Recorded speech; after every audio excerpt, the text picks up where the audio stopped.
Nah, ini mungkin yang jadi pertanyaan orang-orang ya sebenarnya intinya gitu. Gimana sih caranya supaya kita nggak quiet quitting atau bisa mengelola quiet quitting-nya lebih baik. Nah, mungkin yang pertama kali mau kita bahas dulu adalah bahwa ketika menghadapi quiet quitting, kita perlu sadar dulu nih sepenuhnya bahwa ada memang hal-hal yang nggak bisa kita kendalikan nih di lingkaran yang ini. Kayak budaya di kantor gitu, itu nggak bisa kita kendaliin. Gimana cara reaksinya atasan kita ketika berkomunikasi sama kita, itu nggak sepenuhnya bisa kita kendaliin. Dan banyaklah faktor-faktor lain, WFH, WFO aja itu kan juga di luar kendali kita ya sebenarnya. Nah, tapi memang kita nggak akan fokus sama hal-hal yang nggak bisa kita kendaliin nih. Hari ini kita mungkin nggak berusaha untuk menghadapi yang di sini, tapi kita fokus ke gimana caranya kita mengubah hal-hal yang bisa kita kendalikan, supaya kita jadinya bisa menghadapi quiet quitting kita dengan lebih baik gitu. Apa aja sih sebenarnya hal-hal yang bisa kita kendalikan? Intinya sih sebenarnya adalah hal-hal yang terkait sama diri kita sendiri. Kayak pikiran kita, perasaan kita, kemudian perilaku yang kita lakukan, cara berkomunikasi kita, itu semua bisa kita kendaliin. Nah,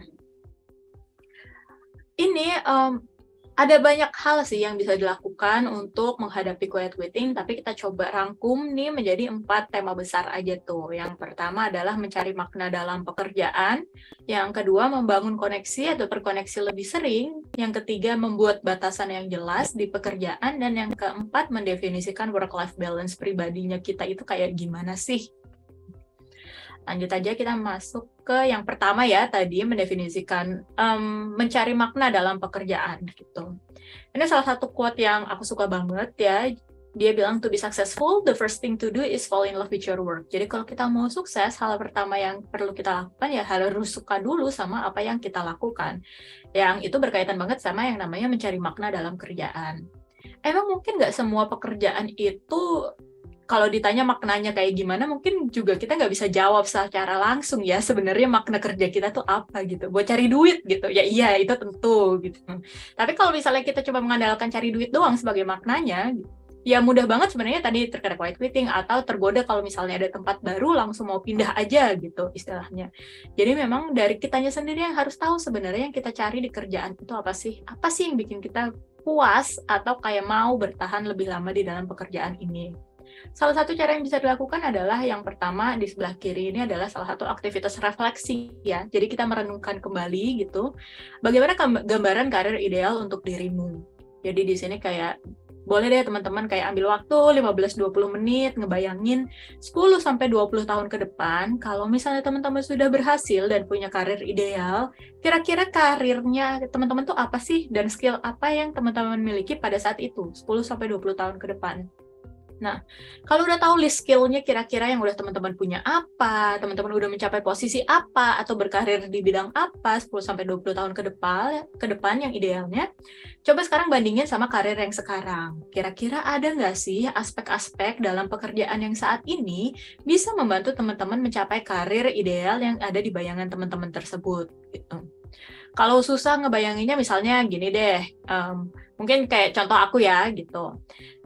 Misalnya 10-20 tahun ke depan, cita-citaku adalah menjadi seorang psikolog gitu ya, yang profesional dan juga yang terkenal dan juga kemampuannya atau skill-nya bagus lah gitu, mumpuni. Nah, terus aku ngebayanginnya ketika dulu aku masih baru lulus S1, pekerjaanku aku kerjanya sebagai seorang kerjanya di dating app gitu, yang ngurusin kayak urusan-urusan seminar dan juga acara-acara. Nah, itu kan sebenarnya nggak begitu berkaitan sama kerjaan sebagai seorang psikolog ya gitu. Nah, tapi aku coba berusaha untuk melihat kira-kira apa sih yang bisa mengembangkan skillku yang berkaitan sama skill yang dibutuhkan jadi psikolog sama kemampuan kerjaku saat ini ketika masih kerja di dating app gitu. Oh, aku lihat kalau kerja di dating app, ngurusin seminar dan juga acara-acara berarti kan aku ketemu banyak orang. Aku perlu bisa berkomunikasi dengan fleksibel sama banyak orang. Oh, berarti itu adalah sebuah hal yang sebenarnya bisa loh membantu aku jadi psikolog yang lebih baik ke depannya, karena kalau aku bisa berkomunikasi dengan baik sama orang saat ini, berarti ke depannya kalau aku ketemu klien, aku juga bisa berkomunikasi dengan lebih baik sama mereka. Jadi bisa fleksibel lah, ngelihat kira-kira oh ini orangnya kayak gini, aku ngomongnya harus lebih pelan atau lebih kayak gimana gitu. Nah, kita sendirilah yang berusaha untuk mencari celah-celah dari kerjaan yang sekarang mungkin kelihatannya kayak nggak menarik atau nggak sesuai passion kita, supaya kita bisa nemuin celah apa sih yang bisa kita manfaatkan untuk tetap ngembangin diri sampai nantinya kita bisa mencapai karir ideal kita ke depannya. Nah, ini tentu butuh proses, jadi nggak sekali jadi ya teman-teman. Jadi bolehlah habis ini direnungin dulu, dicatat, ditulis gitu, journaling gitu, yang sekarang juga lagi hits ya, salah satu caranya. Nah, berikutnya adalah membuat pekerjaan jadi lebih mengasyikan. Ini salah satu cara juga untuk nyari makna ya, atau seenggaknya membuat kerjaan kita jadi lebih menyenangkan gitu, nggak cuman monoton gitu-gitu aja. Dan misalnya kayak mengubah cara pandang kita ketika ngelihat kerjaan juga gitu. Kalau misalnya ada challenge baru atau tantangan baru gitu ya, proyek baru dikasih atasan, bolehlah kita coba ngubah gitu sudut pandangnya jadi kayak, oh ini kesempatan buat belajar nih yang dikasih sama atasanku. Oh, kalau aku belajar ini, aku jadinya bisa lebih maju dibandingin teman-teman yang lain. Berarti ini bisa membantu karirku ke depannya, misalnya gitu. Jadi kita melihat semua kesempatan sebagai kesempatan untuk tumbuh. Kemudian juga bisa mengubah cara kerja kita, kalau misalnya kerjaan kita cukup monoton gitu ya, diubah sedikit supaya jadinya lebih menarik. Bisa aja misalnya ngubah kita lokasi kerjanya di mana, kalau misalnya kita remote work atau WFH gitu. Kalau tadinya di kamar gitu-gitu aja pemandangannya, mungkin bisa ngubah di ruang tamu atau di tempat lain yang suasananya juga jadi lebih menarik atau lebih membantu kita untuk termotivasi dan semangat buat kerja. Berarti nggak harus hal besar gitu ya, Cak. Yes, Maksudnya ketika benar. membuat pekerjaan ini tadi yang bermakna mungkin perlu refleksi gitu ya untuk ambil waktu berpikir, tapi kalau membuat pekerjaan lebih mengasyikan, ada langkah-langkah sederhana yang bisa kita lakukan gitu ya. Kayak tadi Ica bilang mengubah tempat kerja atau misalnya pakai aromaterapi atau Hmm. misalnya pakai musik yang sesuai sama mood kita Yes. gitu ya. Yes, bener banget gitu. Kadang bikin kerjaan lebih menyenangkan tuh nggak harus langsung tiba-tiba ke Bali gitu kerjanya WFB gitu ya, work from Bali kan nggak harus gitu juga sebenarnya. Mulai dari hal-hal kecil yang sebenarnya bisa ningkatin motivasi kita lebih jauh juga itu bisa kok. Dan yang terakhir juga penting sih ini ngasih reward atau ngasih hadiah ke diri sendiri untuk setiap pencapaian yang didapat gitu. Misalnya berhasil achieve target gitu, meskipun targetnya target kecil ya itu diselamatin aja gitu, kayak kita menghargai semua pencapaian dan juga kayak hasil baik yang udah kita hasilkan. Kalau misalnya bisa nyelesain tugas sebelum deadline-nya datang, itu juga perlu diapresiasi. Oh, keren banget sih gue kayak gitu. Bolehlah gue beli kopi dulu hari ini atau bolehlah gue jajan gitu. Ya, hal-hal kecil kayak gitu yang membuat kita jadi lebih semangat juga dan lebih seneng ketika ngerjain kerjaan kita. Oke, kita next ya, Cak. Hmm. Nah, kalau tadi kita udah mencoba gitu ya cara-cara sederhana untuk membuat pekerjaan lebih bermakna. Tadi kan ingat nggak kontributornya quiet quitting ada relasi kita dengan atasan dan rekan kerja gitu ya. Nah, kita bisa proaktif nih teman-teman untuk berkoneksi lebih sering. Misalnya dengan apa? Dengan ngajak makan siang bareng atau misalnya hangout bareng gitu. Terus juga bisa untuk merayakan ulang tahun rekan kerja kita kecil-kecilan. Kebayang nggak sih kalau kerja tuh bener-bener kerja aja. Yang diomongin tiap kali ketemu meeting kerjaan, meeting lagi tentang produk, meeting lagi tentang sales, meeting lagi tentang rencana campaign gitu ya. Nggak pernah ngomongin hal-hal yang mungkin nggak harus yang personal mendalam, tapi juga hal-hal receh gitu. Misalnya tentang tren yang sedang lagi kejadian, misalnya apa ya, tentang film deh Black Adam gitu yang baru muncul, mungkin bisa bikin nonton bareng. Atau misalnya beli snack dan kopi yang lagi kekinian bareng-bareng. Tuh, misalnya ngomongin tentang musik atau K-pop. Jadi, dengan kita mencoba berkoneksi lebih sering, kita juga jadi nggak sungkan nih sama rekan kerja kita atau sama atasan kita. Jadinya ketika kita mau meeting one-on-one, itu juga jadi lebih enak. Karena kita tahu nih, oh iya ya si His nih suka nih sama BTS misalnya, yang lagi mau vakum gitu ya. Karena banyak yang mau wajib militer, kita bisa masuk dari situ dulu, kita ngecek, oh dia lagi ngomongin BTS, moodnya bagus nih, kita bisa masuk nih ngajakin meeting one on one. Tapi kalau kita lagi ngomongin BTS dia moodnya drop, tambah jelek, berarti kita juga tahu ya, oh ini rekan kerja kita atau atasan kita lagi nggak bisa buat diajak ngomong yang serius-serius gitu.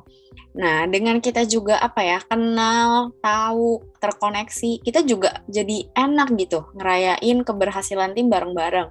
Misalnya jadi enak buat pengen deh nyobain misalnya Gyukaku buat jadi reward kita satu tim, tapi karena kita masih orang baru, nggak kenal orang-orang itu suka all you can eat atau enggak, kita jadi nggak pernah ngomong gitu. Tapi kalau kita sering ngobrol, sering tahu dia sukanya apa, ide-ide yang kita munculkan juga mungkin akan lebih sesuai sama lingkungan kita gitu. Untuk yang berkoneksi lebih sering. Jadi nggak harus yang grande ya. Yang kecil-kecil aja lah, atau kalau misalnya lagi meeting nunggu teman-temannya baru datang gitu ya, belum datang semua kan biasanya suka diem aja gitu ya. Ya itu cobalah tanya temennya yang udah datang duluan, gimana kabar lo hari ini, atau kayak berusaha untuk kenal sedikit-sedikit kayak mereka lagi ngapain hari ini, atau kayak nginget mereka pernah bahas topik apa, terus kayak oh nih orang kayaknya tadi ya misalnya His sukanya BTS, terus kita nginget tuh kalau misalnya His suka BTS kan jadinya membuka percakapan juga tuh.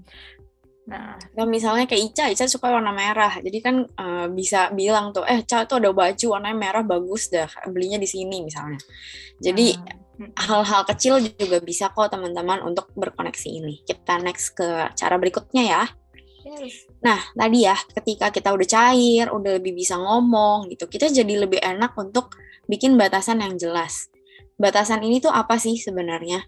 Batasan ini tuh standar yang seharusnya tuh nggak boleh dilanggar sama pihak kita maupun pihak perusahaan gitu atau tempat kita bekerja, supaya kedua belah pihak merasa nyaman dan tetap sejahtera. Batasan-batasan yang bisa diomongin atau di-set tuh apa sih? Satu, misalnya waktu kerja. Kita mau nggak dikontak di hari libur? Kalau misalnya mau, syaratnya kira-kira apa? Misalnya project-nya memang lagi jalan, karena kita sistemnya project banget. Atau emang udah di-set nih, bener-bener meetingnya cuma bisa minggu itu. Terus kita juga bisa nge-set apa lagi? Ekspektasi dalam bekerja. Misalnya, untuk tahun ini kita pengen punya kenaikan gaji nggak sih? Kita punya kesempatan nggak ya untuk dapat pelatihan? Atau misalnya nyobain project baru? Atau misalnya cuti, itu biasa term and condition-nya gimana sih? Gitu. Yang selanjutnya adalah tanggung jawab kerja. Kita juga bisa ngomongin tentang tenggat waktu, detail tugas, proporsi kita di dalam pekerjaan kita seperti apa. Batasan-batasan yang jelas, yang konkret, akan membuat kita lebih mudah untuk tahu ini memang tanggung jawab kita atau enggak. Dan tentu saja ketika kita komunikasi butuh terbuka dan asertif. Terbuka dan asertifnya ini nggak cuma kita ngomong doang, tapi kita juga perlu mau mendengarkan gitu. Sebenarnya dari pihak perusahaan punya ekspektasi apa sih? Jadi sama-sama dua-duanya terbuka dan asertif. Berarti nggak pakai kalimat yang kasar, nggak pakai kalimat yang pasif-agresif. Jadi dua-duanya fokus ke I-message atau yang jadi kebutuhan. Biasanya pokoknya penting banget lah ya nggak untuk tidak merasakan nggak enakan gitu. Justru harus latihan untuk ya sedikit banyak ngilangin nggak enakan untuk berani ngomong sebenarnya yang kita butuhin tuh apa ya. Asertif kan sebenarnya gitu. Asalkan ya tadi ya pakai bahasa yang baik gitu ya, Ca. Mungkin bahasanya kayak misalnya lagi ngomongin deadline pekerjaan, deadline-nya seminggu, terus kita lagi punya kerjaan yang lain, mungkin kita bisa nego gitu. Wah, kalau misalnya pekerjaan yang ini mau dikelarin minggu ini, kayaknya agak sulit deh, soalnya kemarin prioritasnya ngerjain project yang ini, gitu. Misalnya kayak kita juga punya catatan gitu, sebenarnya prioritas kita tuh apa aja, bukan cuman terima-terima aja gitu ya, karena kan tadi quiet quitting sebenarnya awalnya dari kita menerima aja, terus akhirnya nggak suka, nggak enak, nggak dikerjain tuh. Iya. Dan akhirnya balik lagi nggak nyelesain masalah ya Grace gitu sebenarnya. Nah, oke. Dan ini sebenarnya poin keempat yang terakhir dan bisa dibilang paling penting juga karena ini nge-wrap up ya atau merangkum yang lainnya, yaitu untuk mendefinisikan work-life balance pribadi. Tadi kan udah disebut ya, quiet quitting itu gara-gara kita stres, kita burn out sama kerjaan. Kalau kita udah tahu kita burn out sama kerjaan, nggak nyaman sama posisi saat ini, biasanya itu karena ada keseimbangan dalam hidup kita tuh yang belum pas gitu, antara kerjaan kita yang memang menuntut atau kitanya yang belum tahu harus seberapa banyak ngasih waktu ke kerjaan, atau sebenarnya ada area-area hidup kita yang lain yang belum terpenuhi sepenuhnya sampai akhirnya kita pun juga ngerasa nggak sepenuhnya bahagia atau nggak sepenuhnya puas sama hidup yang kita jalanin. Nah, karena itu penting banget nih buat kita juga tahu sebenarnya work-life balance buat kita itu yang bagus atau yang idealnya tuh kayak gimana sih gitu. Anggaplah ini satu lingkaran isinya seluruh waktu yang kita punya gitu ya, dalam hidup kita atau dalam seminggu deh gitu. Nah, di lingkaran ini kitalah juga bisa nentuin nih, kitalah yang punya kuasa dan juga kita yang perlu nentuin sebenarnya berapa persen sih dari lingkaran ini buat kerjaan, berapa persen buat keluarga misalnya atau buat hangout teman, berapa persen buat diri sendiri, berapa persen buat passion project atau hal-hal lain yang penting dalam hidup kita. Jadi kita bisa nih kayak mulailah ngebangun atau kayak bikin pie chart gini ya, seperti ini terus kayak ngepilah-pilah tuh sebenarnya buatku yang bikin hidup jadi lebih happy tuh kalau proporsinya kayak gimana sih gitu. Dan balik lagi ya, work-life balance itu berarti menentukan proporsi setiap area dalam hidup dan membaginya sesuai dengan proporsi tersebut. Jadi seimbangnya bukan berarti 50% kerja, 50% itu buat hidup, nggak gitu juga gitu. Mungkin ya mungkin ada yang 60% kerja, 20% keluarga, 20% diri sendiri, atau ya proporsi yang lain nggak apa-apa banget gitu. Nggak perlu sama kok setiap orang proporsinya. Tapi yang jelas adalah untuk bisa memenuhi semua aspek dalam hidup yang kita anggap penting gitu. Jadi nggak cuma fokus dalam satu aspek aja. Gimana caranya mendefinisikan dan bikin work-life balance yang lebih baik? Yang pertama tuh untuk membuat jadwal hal-hal rutin.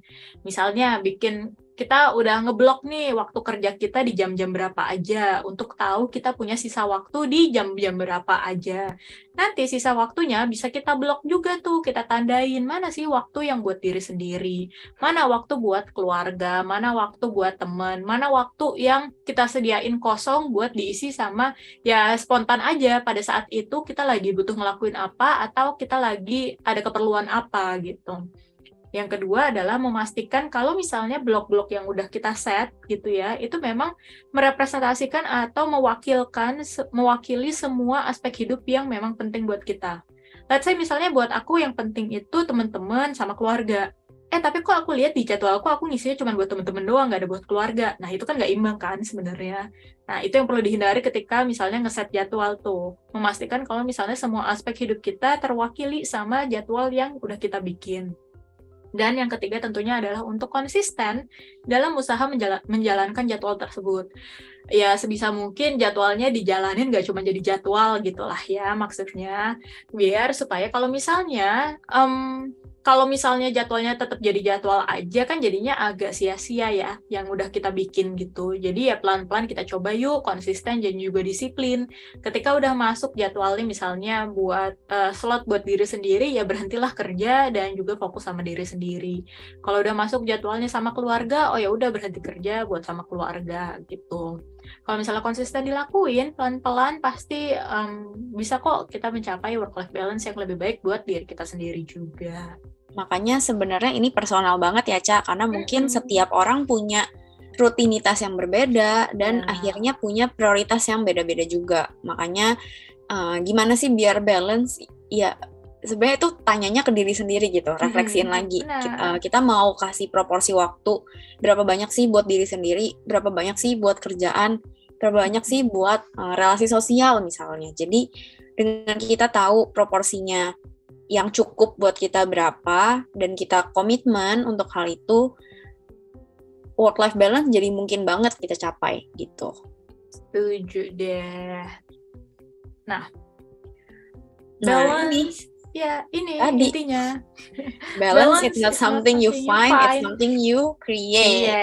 Ya, jadi berhentilah mencari work-life balance dari luar gitu ya sebenarnya, karena work-life balance adalah sesuatu yang kita buat dari dalam sendiri gitu.